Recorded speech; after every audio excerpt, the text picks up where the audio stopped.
ভজনোর্জিত সজ্জন সংঘপতিং পতিতাধিক কারুণিকৈক গতিং গতিবঞ্চিত বঞ্চক চিন্তপদং প্রণমামি সদা প্রভুপাদপদম প্রণমামি সদা প্রভুপাদপদম প্রণমামি সদা প্রভুপাদপদম।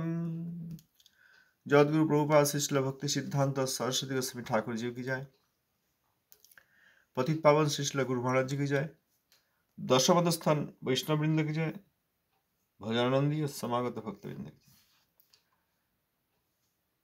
श्री रूपानु शुद्ध भक्ति धारार भगीरथ ओम विष्णुवाद श्रीमद सच्चिदानंद भक्तिनाथ ठाकुर महाशय श्री श्री हरिनाम चिंतामणि सप्तम परिच्छेद श्रुति शास्त्र निंदनम। আমরা 9টি প্রমেয় পড়লাম। তাতে প্রথম 3টি শ্রী হরিতত্ত্ব, পরবর্তী 3টি জীবতত্ত্ব, সপ্তম জীব জড় জগৎ ইত্যাদি সবকিছুর অচিন্ত ভেদাভেদ সম্বন্ধময় তত্ত্ব, এবং জীব যে কৃষ্ণদাস, নিত্য কৃষ্ণদাস, কৃষ্ণ নিত্যপ্রভু। অষ্টমে অবিধেয় নববিধা ভক্তি, আর নবমে প্রয়োজন অর্থাৎ প্রেম। এরপর ঠাকুর মহাশয় বলছেন, এই শ্রুতি শিক্ষা নিন্দা অপরাধ। এই 9টি প্রমেয় অর্থাৎ যে বিষয়গুলি প্রমাণ করা হচ্ছে তাকে বলা হয় প্রমেয়। এই 9টি বিষয় প্রমাণ করেন যিনি, তিনি হচ্ছেন বেদ। প্রমেয়কে প্রমাণ করেন, এই জন্য শ্রুতি হচ্ছেন প্রমাণ। এই শ্রুতি শিক্ষা নিন্দা অপরাধ অর্থাৎ এই 9টি যে প্রমেয় হলো, এইগুলি শ্রুতির শিক্ষা থেকে আসছে। এই শিক্ষার নিন্দা করলে অপরাধ হয়। এ নব প্রমেয় শ্রুতি করেন প্রমাণ, শ্রুতি তত্ত্বাভিজ্ঞ গুরু করেন সন্ধান। এ হেন শ্রুতিরে যেই করে বিনিন্দন, নাম অপরাধী সেই নরাধমজন। শ্রুতি প্রমাণ করেন, শ্রুতি অর্থাৎ বেদ, উপনিষদ, পুরাণ ইত্যাদি। শ্রুতি তত্ত্ব অভিজ্ঞ গুরু করেন সন্ধান। এইরূপ যে শ্রুতি, এহেন যে শ্রুতি প্রমাণ, তাকে যিনি নিন্দা করেন তিনি নাম অপরাধী, তিনি নরাধম। নাম অপরাধ আমরা যত পড়ছি, একটা বিষয় আমাদের পরিষ্কার হওয়া দরকার যে নাম কোনো নামাক্ষর নন। আমার জিভ দিয়ে উচ্চারণ করতে পারি এমন শব্দমাত্র নন। নাম হচ্ছেন ভগবান। কিন্তু আমি এখন বদ্ধ, আমার অনেক এইসব অপরাধ রয়েছে, নামাপরাধ। এই জন্য শুদ্ধ নাম কীর্তিত হচ্ছেন না। আমার বদ্ধ জীবের ভূমিকায় আমি শুদ্ধ নাম কীর্তন করতে পারছি না বলে নামাক্ষরকেই শুদ্ধ নাম বলা যায় না, বা অভিন্ন কৃষ্ণ যে নাম তাকে নামাক্ষর বলা যায় না। যেমন বিগ্রহ, কই আমি তো গেলাম, কথা বললেন না, নড়াচড়া দেখি না, ভোগ দিলাম, খেয়েছেন কিনা দেখতে পাচ্ছি না, অতএব বিগ্রহ ভগবান নন। এইরকম যেমন সিদ্ধান্ত করা যায় না, অপরাধজনক হবে, সেই রকম অপরাধযুক্ত নাম নামাপরাধ। নামাপরাধকে শুদ্ধ নাম বলতে নেই, নাম অপরাধকারী শুদ্ধ নাম করতে পারেন না।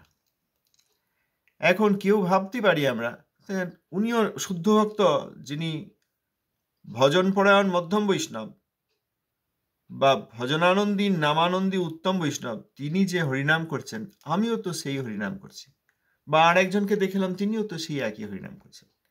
এনারা দুইজনে কখনো সমান নন। অপরাধটা কোথায়? আমি নামকে তো অবহেলা করিনি। অনেকে ভাবতে পারেন নাম তো করছি, 2 মালা 4 মালা বলেন, অনেকে 16 মালা 32 মালা করছি, তো আমিও তো নাম পরায়ণ। নামের প্রতি তো কোনো অবহেলা বা নামকে অসম্মান তো করি নাই।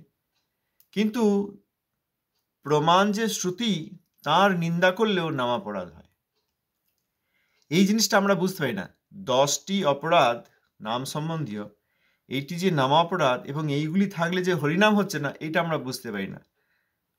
দেবদেবীকে স্বতন্ত্রভাবে পূজা করছি কারণ এখনো ব্যক্তিগত বা পরিবারগত বা বৃত্তিগত বা বুদ্ধিগত বা সম্পত্তিগত ভয় রয়েছে, সেই জন্য দেবদেবীদেরকেও পৃথক করে পূজা করছি। দেবদেবীদেরও শক্তি ভিন্ন প্রকার, এবং তাদেরকেও যদি আলাদা করে পূজা না করি, এতদিন করেছি, তাহলে তাঁরা রেগে গেলে কি হবে? লক্ষ্মী দেবী রেগে গেলে আমার অর্থ সব চলে যাবে, সরস্বতী দেবী রেগে গেলে বিদ্যা চলে যাবে, বা যারা বিদ্যার্থী রয়েছে ঘরে তাদের অসুবিধা হয়ে যাবে। এই ধারণাগুলো থাকলেও হরিনাম হচ্ছে না। এই লিঙ্কটা আমরা করতে পারি, এই কানেকশনটা, এই যোগটা আমরা জানি না। শ্রুতির নিন্দা করলেও নামাপরাধী হন। নামাপরাধীকে নরাধম বলা হয়েছে। নাম অপরাধী সেই নরাধম জন। আমরা নামাপরাধীকে চিনতেই পারছি না, তাকে নরাধম মনে করছি না। ও তো ওরাও নাম করছে, দেখে এলাম, খুব চিৎকার চেঁচামেচি করছে, সারা রাত নাম করেছে। আপনি যখন ঘুমাচ্ছিলেন, ওইখানে কীর্তনীয়রা চোখ ফেটে জল বেরোচ্ছিল আর বুক ফেটে যাচ্ছিল, আপনি তো শোনেন নেই। তারা তো সারা রাত নাম করলেন, আপনি তো ঘুমালেন। কিন্তু নামাপরাধীকে, তারা তো আবার নাম বিক্রয়কারী, কিন্তু নামাপরাধীকে নরাধম বলছেন ঠাকুর মশাই। এখন এইরকম নামাপরাধী যদি কেউ আবার এই হিমালয়ে থাকে, বা সমুদ্রের তীরে থাকে, বা বৃক্ষের নিচে থাকে, বা মঠ মন্দির করে থাকে, তাকে আমরা সাধু মনে করি। রঙিন কাপড় পরে, গেরুয়া কাপড় পরে, হাতে লাঠি থাকে, মানে দণ্ড থাকে, আমরা সাধু মনে করি। ঠাকুর মশাই বলেন নাই, নাম অপরাধীকে নরাধম বলেছেন। এখন আমাদেরকে দেখতে হবে কাদেরকে আমরা সাধু বলে সম্মান করছি। তারা কি শুদ্ধ নামপরায়ণ বা নামানন্দী? মধ্যম বৈষ্ণব হলে নামপরায়ণ হবেন। আর উত্তম বৈষ্ণব, তিনি নামপরায়ণ ছিলেন মধ্যম অধিকারে, এখন উত্তমত্ব প্রাপ্ত হয়েছেন, সেই জন্য তিনি নামানন্দী, হরিনামে তার আনন্দ। শুদ্ধ ভক্ত দেখা যাচ্ছে সেই সময় তিনি নাম করছেন। কি ব্যাপার, কি পেয়েছেন তিনি নামের মধ্যে? হ্যাঁ, তিনি ভজনানন্দী বা নামানন্দী। আর নাম অপরাধী, তিনি নরাধম। নাম অপরাধী যদি সন্ন্যাসী হন, তার সে সন্ন্যাসের কোনো গুরুত্ব নাই। নাম অপরাধী যদি ব্রাহ্মণ কুলে জন্মগ্রহণ করে থাকেন, সেই ব্যক্তির কোনো গুরুত্ব নাই, তিনি নরাধম। আবার কোনো নাম অপরাধী যদি কোনোভাবে সংখ্যার ভারে, অর্থের ভারে, বিদ্যা বুদ্ধির ভারে, বা রাজনীতির ভারে, বা দলে ভারী হওয়ার ভারে, দলের ভারে, আবার এই আচার্য এইসব হয়ে যান কোথাও বিভিন্ন জায়গায়, ঠাকুর মহাশয় বলছেন নাম অপরাধী সেই নরাধম জন, অতএব তিনিও নরাধম। তিনি যদি বৈষ্ণব নিন্দা করেন, তাহলে নাম অপরাধী হলেন, তখন আর তিনি আচার্য নন, তিনি নরাধম। আমরা এইসব উদাহরণ নিতে পারি। ধরুন একটা কোনো ভালো দোকানে, এ ধরুন একটা ভালো সোনার দোকানে গিয়েছেন, কলকাতার মতো বড় মেগা সিটিতে, মহানগরীতে একটা ভালো নাম করা সোনার দোকানে গিয়েছেন। কারোর নাম বললে তারা ভাববে এদের অ্যাডভার্টিজমেন্ট হয়ে যাচ্ছে, কারোর নাম বলছি না, একটা বড় দোকান। সেখানে কেউ গিয়েছেন, গেলেই দেখবেন সেখানে একটা সিকিউরিটি গার্ড আছে, দরজাটা খুলে দেবে, আপনাকে হাতও দিতে হবে না। এত সম্মান যে খরিদ্দার, কাস্টমার এসেছে, হ্যাঁ, পকেট ভারী, বা credit card, debit card, bank account, bank balance খুব ভারী, খুব ভালো ঘরের লোক এসছে, পয়সা আছে, কিনবে, এই জন্যই তো বসে আছি দোকানটি খুলে, যে এইরকম খরিদ্দার আসবে, সে কিনবে। তাহলে সিকিউরিটি গার্ড থাকতে পারে, তিনি দরজাটা খুলে দেবেন, আপনাকে হাত দিয়ে খুলতে হবে না। খুব সম্মান লাগলো। যা হলো, বসুন বসুন, আসুন। একজন ওই সেলস পার্সন যিনি বিক্রি করছেন, তিনি বসে যাবেন, এনগেজ হয়ে যাবেন, কথা বলতে লাগবেন, অনেক রকম দেখাবেন, এটা নয় ওটা দেখান, আবার দেখাবে, ওটা রেখে দিন, পছন্দ না এটা দেখান। 40টা জিনিস আমরা দেখছি, তার কোনো বিরক্তি নাই। কেন না, এ কিছু কিনবে, খুব সম্মান করছে খরিদ্দারকে, হচ্ছে, খুব সম্মান করছে। খরিদ্দারের একটা সম্মান আছে ব্যবসাদারের কাছে। ব্যবসাদারের ব্যবসা খরিদ্দারের জন্যই, খরিদ্দার না হলে ব্যবসা গুটিয়ে যাবে, কয়েকদিন পর বন্ধ হয়ে যাবে, ব্যবসা বন্ধ হয়ে যাবে। অর্থাৎ ব্যবসাটি খরিদ্দারের জন্যই। ব্যবসাদাররা মনে করে, হ্যাঁ, সকালবেলা যে ধূপ ধুনে দিয়েছি লক্ষ্মী দেবী আর গণপতিকে, তার ফল পাচ্ছি, সারাদিনে এত খরিদ্দার আসছে, হচ্ছে না? এইবার এইরকম একটি খরিদ্দার হয়ে আসা লোক যে এত সম্মান পেল, সিকিউরিটি গার্ড দরজা খুলে দিল, তারপর সেলসম্যান তার সঙ্গে কথাবার্তা বলছে, সে যদি একটি ভালো গয়না লুকিয়ে পকেটে পুরে বাড়ি যেতে চায়, তখন কি করবে? তখন ওই সিকিউরিটি গার্ডকে ডেকেই তারা পুলিশ ডেকে তাকে অ্যারেস্ট করিয়ে দেবে না? কেন? এত সম্মান করে এলেন, খরিদ্দার মনে করে সব সম্মান করলেন, এখন যেই চুরিটি করে চলে যাচ্ছে সে আর খরিদ্দার নয়, সে চোর, সে চোর, তখন তাকে ধরে ওই অ্যারেস্ট করিয়ে দেবে। এইটা যেমন হয় প্রাকৃত জগতে, সেই রকম ব্রাহ্মণ কুলে জন্ম বা ভালো কুলে জন্ম বা খুব বিদ্বান শিক্ষিত অনেক লোকে মানে দলে ভারী, চারিদিকে সব গোল করে দাঁড়িয়ে থাকে, প্রণাম করে, হাতে আবার লাঠি রয়েছে, গায়ে রঙিন কাপড় পরেছে, আমাদের মতো সাদা কাপড় নয়, রঙিন কাপড় পরেছে, এইসব হচ্ছে। কিন্তু সেই ব্যক্তি যখন নাম অপরাধ করেন, বৈষ্ণব নিন্দা করেন, দেবান্তরে স্বাতন্ত্র বুদ্ধি করেন, যোগ্য গুরুদেব বা গুরুপাদ পদ্ম কেবল তাঁর গুরুদেব নন, গুরুদেব আমার গুরুদেব, আপনার গুরুদেব, ওদের গুরুদেব, কর্মীর গুরুদেব, জ্ঞানীর গুরুদেব নন। গুরুদেব মানে যিনি এই ব্যাসদেবের প্রতিনিধি। এই জন্য গুরুদেবের পূজাকে ব্যাস পূজা বলা হয়। গুরুদেব হরিকথা বলেন, ভগবানের কীর্তন করেন, সেই জন্য তাঁর আসনকে ব্যাসাসন বলা হয়। আজকাল তো যে কেউ বসে যদি বই খোলে না, যে কেউ বসে কোনো গ্রন্থ খোলে, সেই ব্যাসাসনে বসে আছে। তা সে সারাদিনে আর যাই করুক, তখন যে বসে আছে বাস, এই যে আচমন করেছে, ওম বিষ্ণু বলে জল পান করেছে বা আচমন করেছে, তারপর ভালো করে বসেছে, কপালে তিলক রয়েছে, গলায় কণ্ঠী রয়েছে, কিছু রয়েছে, তারপর গ্রন্থ খুলে বসেছে, যে আসনটিতে বসেছে সেটি ব্যাসাসন হয়ে গেল। এইভাবে ব্যাসাসন হয় না, হৃদয়ে ব্যাস থাকতে হবে, তবে সেই ব্যক্তি ব্যাসের কথা বলতে পারবেন। ব্যাস যে বস্তু দিয়েছেন, ব্যাসদেব, সুখদেব গোস্বামীপাদ, তাঁরা হৃদয়ে থাকবেন, তবে সেই ব্যক্তি হরিকথা বলবেন। তখন সেই ব্যক্তি যেখানে আছেন তিনি ব্যাসাসনে, তিনি তার সে আসন থাকে। প্রভুপাদের আসন দেখেছেন? প্রভুপাদ ছিল সরস্বতী গোস্বামী ঠাকুর, মাঝে মাঝে এই ভিডিওতে দেওয়া হয়, দেখবেন একটি আসনের উপর বসে আছেন, এটি ব্যাসাসন, কারণ তিনি শ্রী ব্যাসের মূর্তি, তিনি নিত্যানন্দাভিন্ন মূর্তি। এই রকম। অতএব আমি মন্ত্র নিয়েছি বলেই বা যে কেউ মন্ত্র নিয়েছেন বলেই তিনি গুরু হয়ে যান না। বিবাহ করলেই স্বামী হয়ে যান। কোনো একজন কন্যা যদি কাউকে বিবাহ করেন, তাহলে তিনি যাকে বিবাহ করলেন সেই পুরুষটি পতি হয়ে গেলেন। কোনো যুবক বা তরুণ যদি কোনো কুমারীকে বিবাহ করেন, তাহলে সেই কন্যা তখন থেকে পত্নী হয়ে গেলেন। কিন্তু গুরুদেব সেই রকম নয় যে কেউ একজন দীক্ষা নিলেই গুরুদেব হয়ে যাবেন। এখানে যারা রয়েছেন, যদি কেউ কারোর কাছে দীক্ষা নেন তিনি গুরুদেব হয়ে যাবেন, তা নয়। দীক্ষা নিলেই তাকে গুরুপদে আসীন করা হয় না। বিবাহ করলেই যেমন স্বামী স্ত্রী সম্পর্ক হয়ে যায়, বিবাহ করলেই একটি পুরুষ যার বিবাহ হয়নি তখন তার বিবাহ হয়নি, তিনি স্বামী হননি। একটি কন্যা এসে যখন বিবাহ করলেন তখন তিনি স্বামী হয়ে গেলেন। এই রকম নয় যে কেউ একজন মন্ত্র নিয়েছে বলেই যার কাছ থেকে নিয়েছেন তিনি গুরু হয়ে গেলেন। আমরা গুরু করতে পারি না।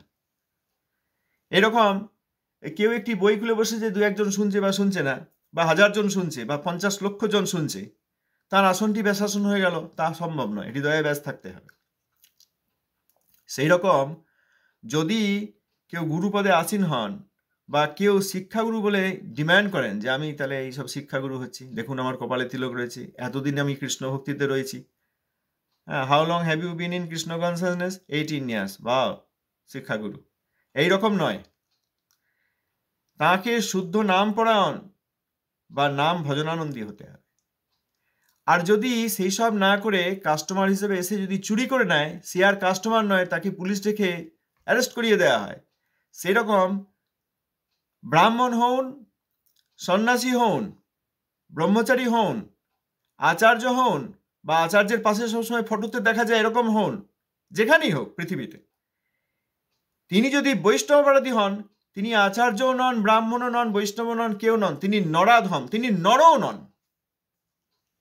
বৈষ্ণব অপরাধী বা নাম অপরাধী বা দেবান্তরে স্বাতন্ত্র জ্ঞান করেন যিনি, তিনি অপরাধী।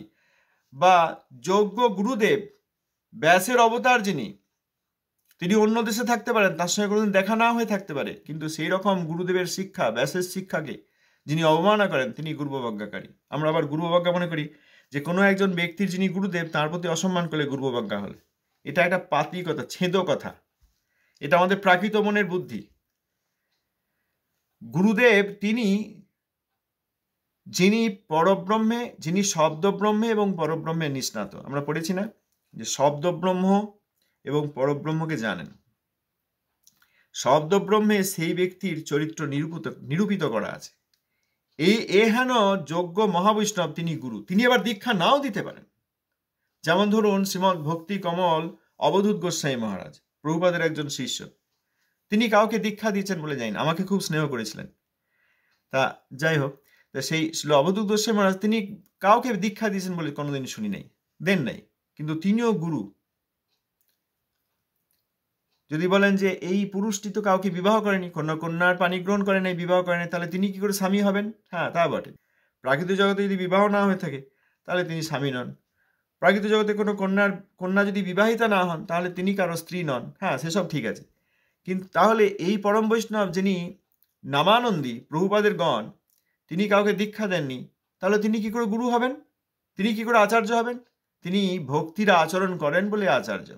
আচারে আচার্য তুমি প্রচারে পণ্ডিত, সেই জন্য তিনি গুরুদেব। এহেন ভক্তি কমল অবধূত গোস্বামী মহারাজের প্রতি এতটুকু যাদের অশ্রদ্ধা আছে বা অসম্মান আছে বা ছিল, তারা বৈষ্ণব অপরাধী এবং তারা গুরুবজ্ঞাকারী। কারণ তিনি গুরু। প্রভুপাদের গণ সকলেই গুরু। তো নাম অপরাধী হয়ে গেলে তাকে গুরু বলেন নাই, সন্ন্যাসী বলেন নাই, শিক্ষাগুরু বলেন নাই, সাধু বলেন নাই, কিছুই বলেন নাই। আবার মানুষও বলেন নাই, যে নাম অপরাধী সাধারণ মানুষ। বলেছেন নরাধম, নর যুক্ত অধম, অর্থাৎ নর অপেক্ষা অধম। এ ধারণা আছে আমাদের। নাম অপরাধী হয়ে গেলেই তিনি নরাধম। ওই বড় কাস্টমার সোনার দোকানে এলো, লোকে ভাবলো বাহ, কয়েক লাখ টাকা নিশ্চয়ই এর কার্ডে, প্লাস্টিকের কার্ড হয় না, ডেবিট কার্ড, ক্রেডিট কার্ড, বা ব্যাংকের অ্যাকাউন্টে বা পকেটে করে বা চেক নিয়ে এসছে, দেবে আমাদেরকে, সোনা কিনে নিয়ে যাবে, দেবে, আমাদের উদ্দেশ্য সফল হবে ব্যবসার। কিন্তু সেই ব্যক্তিকে এত সম্মান করা হলো, খরিদ্দার বলে, কাস্টমার বলে পূজা করলো। আমাদের একটা দোকান ছিল গ্রামে, সব সকালবেলা দেখছেন দোকানে, এখন হয় কিনা জানি না, ধূপ ধুনো সব দেয়, দেখেছেন কেউ? ওই দোকানটাও তাই। একদিন সকালবেলায় গেছি, খুব সকালে, পাঠিয়ে দিয়েছে মা যে এই জিনিসটা নিয়ে আয় তাড়াতাড়ি। একদম দোকান খুলেছি কি গিয়েছি, খুললো দরজাটা, গিয়েছি। তিনি আর ওই ধূপ ধুনো দেখাতেন না। তারপরে একটা লোক এলো, সে বলেই তুমি দোকান খুলেছো, এখনো ধূপ ধুনো দেখাওনি, তুমি একে জিনিস দিয়ে দিচ্ছ। সেই দোকানদারটি বলল, আরে আমি লক্ষ্মীকে ধূপ দেখাই, গণপতিকে ধূপ দেখাই, যাতে খরিদ্দার হয় তাদের আশীর্বাদে। এখন খরিদ্দারি যখন এসে গেছে, আমার আর ধূপ দেখানোর কি দরকার? দেখায়নি। সে প্রথমে আমাকে দোকান দিয়ে দিল, আমি তো নিয়ে গেলাম ভগবানের সেবার জন্য, আমি ওসব কেয়ার করি না, ঘটনাটা শুনলাম। তারপর আমি চলে এলে, যখন ফাঁকা হলো, তখন সে পূজা আদি করেছে। এইরকম ধারণা। তা যাই হোক, এখানে নাম অপরাধী যিনি, তিনি আর ওই আচার্য নন, সন্ন্যাসী নন, শিক্ষাগুরু নন, দীক্ষাগুরু নন, তিনি বৈষ্ণব নন, তিনি নাম পরায়ণ কিছুই নন, কারণ তিনি নাম অপরাধী এবং তিনি মানব মাত্রও নন। অন্যান্য মানুষ তো মানুষ। এখানে যারা অন্যায় করছে, পাপাদি করছে, তবুও তাদের মধ্যে তারা মানব পদ, পাপজনক কর্ম ইত্যাদি পরিত্যাগ করলে তাদের হরিভজন সম্ভব। কিন্তু যখন এসে কেউ বৈষ্ণব নিন্দা করছে, মহাবৈষ্ণবদের, নাম পরায়ণ সাধুদের নিন্দা করছে, বা যোগ্য গুরুতত্ত্বের এবং গুরু পদে যারা আসীন, দীক্ষা দেন বা না দেন, যাদের মধ্যে ব্যাসের অধিষ্ঠান, যাদের হৃদয়ে নিত্যানন্দ প্রভুর অধিষ্ঠান, তাদের নিন্দা করছে, তারা গুরুবজ্ঞাকারী, নাম অপরাধী। আবার এখানে বলছেন এহেন শ্রুতি প্রমাণ, যিনি এই 9টি প্রমেয়কে প্রমাণ করলেন, সেই শ্রুতি অর্থাৎ বেদ, উপনিষদ, পুরাণ এবং এই হরিনাম চিন্তামণি, ইনিও শ্রুতি। কারণ শ্রুতি, সৌদবাণীতে এই বস্তু এসেছেন। শুদ্ধ পরম্পরায় যে সৌদবাণী পাওয়া যায় তাই হচ্ছে আমনায়, অর্থাৎ প্রমাণ। এই হরিনাম চিন্তামণিও প্রমাণ। এই সব গ্রন্থকে যারা কোনোভাবে অবমাননা করছেন, গ্রন্থের কলেবরকে অবমাননা করতে পারেন, গ্রন্থের শিক্ষাকে মানছি না বলে অবমাননা করতে পারেন, গ্রন্থের শিক্ষাকে আচরণ না করে এই গ্রন্থের অবমাননা হতে পারে। এই সব নামাপরাধীরা নরাধম। কেউ কিছু বলবেন? এহেন শ্রুতিরে যেই করে বিনিন্দন, নাম অপরাধী সেই নরাধম জন। কেউ কিছু বলার থাকলে দয়াপূর্বক এখন বলুন। ধন্যবাদ, প্রণাম। একদম পিন ড্রপ সাইলেন্স, কেউ কিছুই তো বলছেন না। মানতে পারলেন না, না মেনে নিলেন? আমরা দুই সময় চুপ করে থাকি। এক হচ্ছে যখন একদম পুরো মেনে নিই, ঠিক আছে, স্কুলে পড়াশোনা হচ্ছে, শিক্ষক মশাই পড়াচ্ছেন, ছাত্ররা সব চুপ করে শুনছে। কেন? তারা দেখছেন শিক্ষক মশাই যা বলছেন সেটা গ্রাস্প করছে, মেনে নিচ্ছে। আর কোনো ছাত্র প্রশ্ন করছে, কি করে হচ্ছে, জিজ্ঞেস করছে। এখানে ঠাকুর মশাই যে বলছেন, তিনি আমাদের শিক্ষক, গুরুদেব আমাদের শিক্ষক, গুরুদেবের কৃপায় এসব আমরা শুনছি। প্রভুপাদ দান করেছেন সব বস্তু। এই গ্রন্থটি বিশেষ করে প্রভুপাদের সময়ে প্রিন্ট হয়েছে। প্রভুপাদ সম্পাদক, গুরুদেব প্রভুপাদ ছিল গৌরকিশোর দাসবাজি মহারাজ, ছিল ভক্তিবিনোদ ঠাকুর, এনারা আমাদের শিক্ষক। কারো কিছু বলার থাকলে অবশ্যই বলতে পারেন। এটা জানা দরকার, এটা আমাদের মানা দরকার যে নাম অপরাধী সেই নরাধমজন। নরাধমজনকে কেউ বৈষ্ণব বলে সম্মান করবেন না, তাহলে হরিনাম চিন্তামণিতে ঠাকুর মশাই যা বলেছেন তার কথার অবমাননা করা হবে। আমরা কেউ নামাপরাধী নরাধমকে দীক্ষা শিক্ষা ব্রহ্মচারী অমুক তমুক, তারপর হিমালয়বাসী, কন্যাকুমারিকাবাসী এসব বলতে পারি না। প্রভু দণ্ডবত প্রণাম। দণ্ডবত প্রণাম, বলুন। হ্যাঁ প্রভু, এই বলছি ওই হৃদয়ে ব্যাস থাকতে হবে, এই ব্যাপারটা একটু বলুন না, একটু জানতে চাই। হৃদয়ে ব্যাসদেব, ব্যাসদেব মানে কি? আসলে বসেছে, হৃদয়ে ব্যাস থাকতে হবে, এই সম্বন্ধে একটু জানতে ইচ্ছে করি। অবশ্যই। ব্যাস মানে কি? ব্যাস মানে যিনি বেদ বিভাগ করেছেন। বেদ তো নিত্য রয়েছেন, বেদ বিভাগ করে তিনি বেদান্ত লিখেছেন, পুরাণাদি লিখেছেন। কি করে লিখলেন? ব্যাসদেব কি করে লিখলেন বলতে পারবেন? ব্যাসদেব কিভাবে লিখলেন? সেই তত্ত্ব নাম সমাধিতে পাইল ব্যাস, ভক্তিযোগ ভাগবতে করিল প্রকাশ। আছে না? এই হচ্ছে ব্যাসের ডেফিনেশন, সংজ্ঞা। ভক্তিযোগ নাম সমাধিতে তিনি পেয়েছেন, সমাধি যোগে পেয়েছেন। একদম কৃষ্ণ হইতে চতুর্মুখ, হয় কৃষ্ণ সেবনমুখ, ব্রহ্মা হইতে নারদের মতি, নারদ হইতে ব্যাস। কৃষ্ণ চতুর্মুখ ব্রহ্মাকে দিয়েছেন, চতুশ্লোকী ভাগবত। ব্রহ্মাজি সেইটাই নারদ গোস্বামীকে দিয়েছেন। নারদ গোস্বামী বীজ রূপে সেই ভাগবত ব্যাসদেবকে দিয়েছেন। হৃদয়ে প্রকাশিত হয়েছেন ভাগবত, তারপর তিনি এই শ্লোক আদি লিখেছেন। শ্রীমদ্ ভাগবতের শ্লোকের সংখ্যা কত? 18,000। এইবার যদি সেই সৌতবাণী যা কৃষ্ণ থেকে ব্রহ্মা, ব্রহ্মা থেকে নারদ, নারদ থেকে এটা হ্যাঁ প্রভু, এটা আপনার ধারায় এসেছে। তাহলে ব্যাস বলতে যে ব্যাসদেব তিনি সেই নিত্য লীলায়, তত্ত্বগতভাবে নিত্য লীলায় অংশগ্রহণ করে সেই লীলা অবগত হয়ে সেই লীলা দৃশ্য মানে লিখেছেন, সেই ব্যাসদেব। দেখুন, লীলায় অংশগ্রহণ কোথায় করেছেন, কিভাবে করেছেন সেটি একটু অন্য ধারণা, কিন্তু তিনি এই লীলাকে বর্ণনা অবশ্যই করেছেন। অংশগ্রহণ করতে পারেন, দর্শনও করতে পারেন, হৃদয়ে আবির্ভূত হতে পারে না? দেখুন, এই যে শিবজি অনেক ঘটনা বলছেন, তারপর বলার পর বললেন এরপরে আমি বলবো না, আপনি এই কথাটা গিয়ে এরাকে জিজ্ঞেস করুন। উনি সাক্ষাতে গিয়েছেন, উনি জানেন। অতএব জানা, খবর রাখা আর সেখানে অংশগ্রহণ করার মধ্যে পার্থক্য আছে। পরম বৈষ্ণব শিবজি অনেক বিষয় বলেছেন, কিন্তু রাসে অংশগ্রহণ করতে গেলে তখন তাকে কৃষ্ণ চিনতে পেরে ওইখানে গোপেশ্বর করে বসিয়ে রেখে দিয়েছেন। সেরকম ব্যাসদেবও অনেক বিষয় বর্ণনা করেছেন, কিন্তু বর্ণনা করেছেন মানেই লীলায় অংশগ্রহণ করেছেন তা নয়, লীলা দর্শন অবশ্যই করেছেন। এখানে ব্যাসদেব হৃদয়ে থাকতে হবে যে কথা বলা হচ্ছে, তার অর্থ এই যে এই আমনায় বাণী তাকে এই পরম্পরাক্রমে, শুদ্ধ পরম্পরাক্রমে হৃদয়ে পেতে হবে। এইটা হচ্ছে ব্যাস হৃদয়ে থাকা।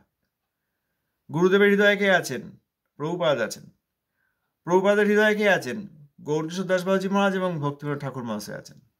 এইভাবে ভক্তিবিনোদ ঠাকুর মহাশয় ছিল জগন্নাথ দাস বাবাজি মহারাজের কাছে বেশ নিয়েছিলেন, তাঁর হৃদয়ে কে আছেন? জগন্নাথ দাস বাবাজি মহারাজ আছেন।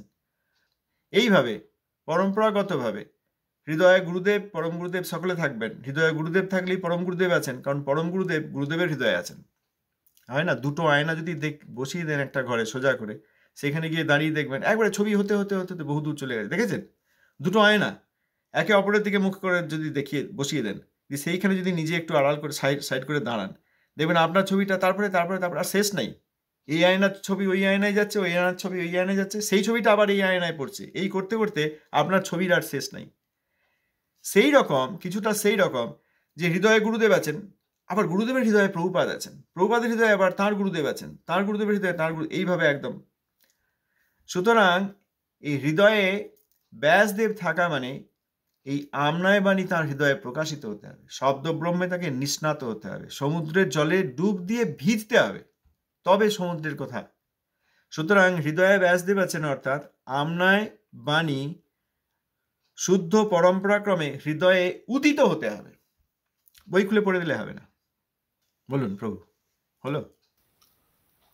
হ্যাঁ প্রভু, হ্যাঁ।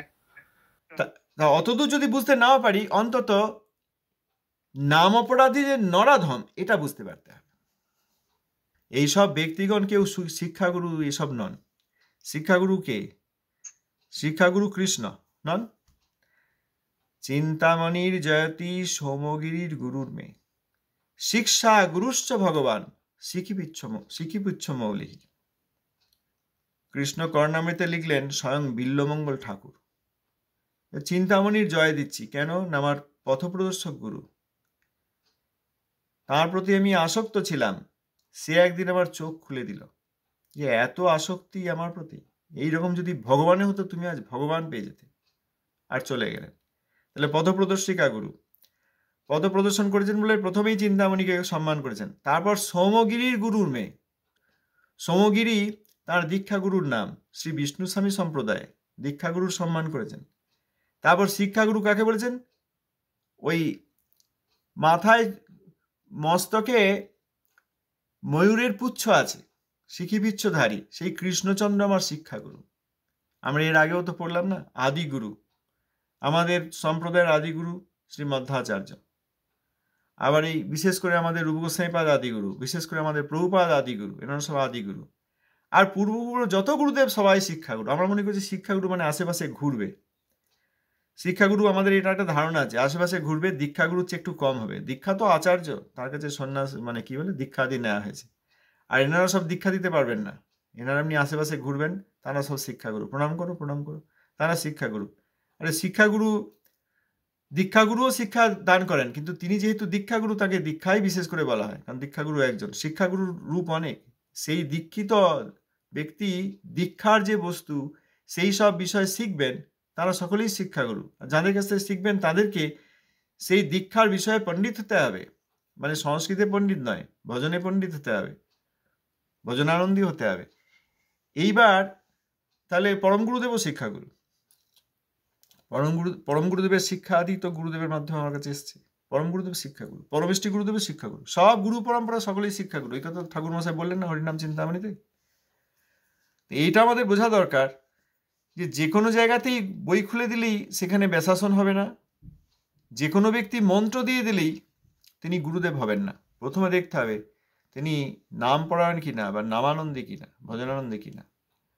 আর দেখতে হবে যে তার কোনো অপরাধ আছে কিনা।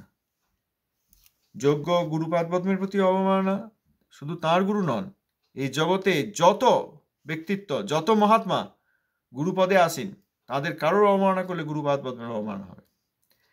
দেখুন, বাবাকে কেউ অসম্মান করেছে, তাহলে সে পিতার কাছে অপরাধী। বাবাকে অপমান করেছে। আর কাকাকে অপমান করে, সেও তাই।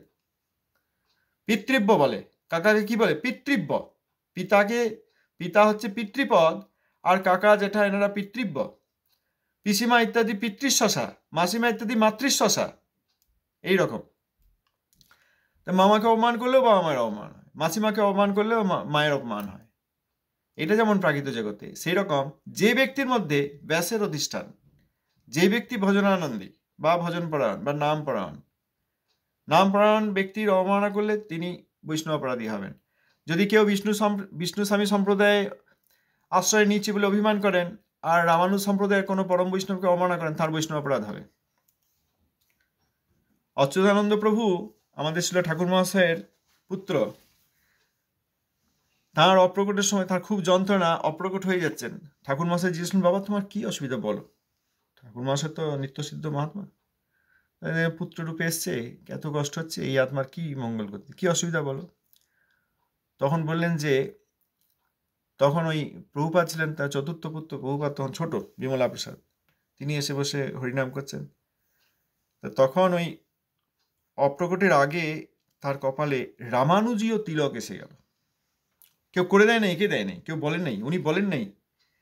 ওই প্রভুপাদের কাছে হরিনাম শুনতে শুনতে অপ্রকটের কিছুক্ষণ আগে রামানুজীয় তিলক তার কপালে আপনা আপনিই উদিত হলো। আর তিনি বললেন যে আমি পূর্ব কোনো এক জন্মে শ্রী রামানুজ সম্প্রদায়ের অধীন ছিলাম, গৌড়ীয় বৈষ্ণবত্বের প্রতি অবমাননা করে আমার এই জন্ম হয়েছে। পরম কৃপাময় ভগবান সেই অপরাধ থেকে মুক্তি দেওয়ার জন্য আপনার গৃহে আমার জন্ম হয়েছিল।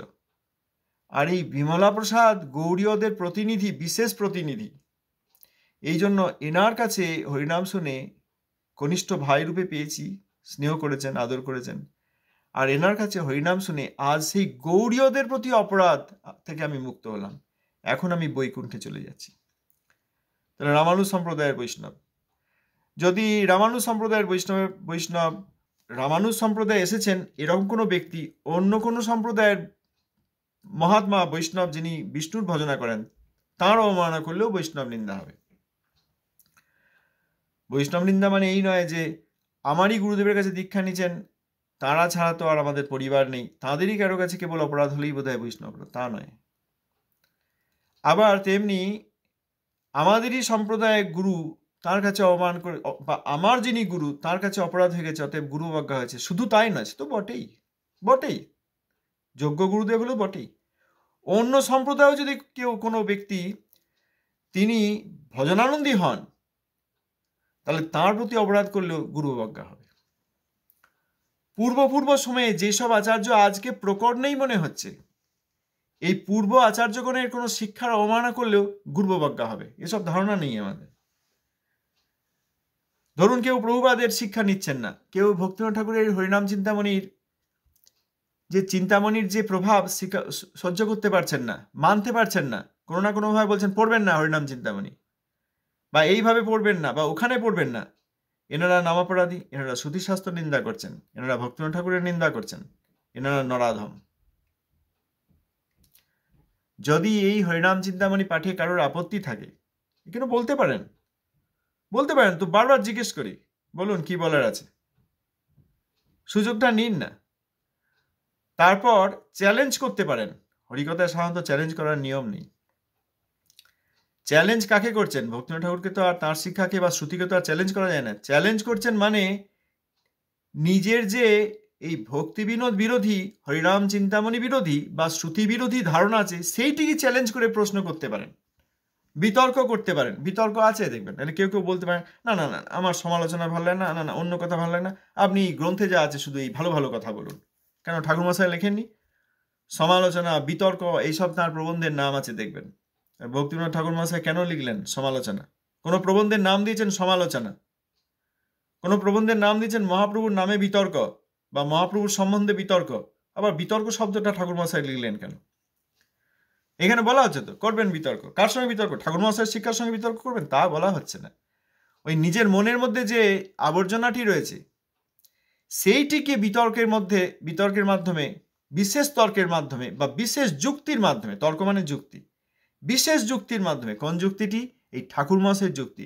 এর দ্বারা মনের যে বদবুদ্ধি আছে সেইটিকে পরাজয় করবেন। তো সেইটি না আনলে আমরা বুঝবো কি করে?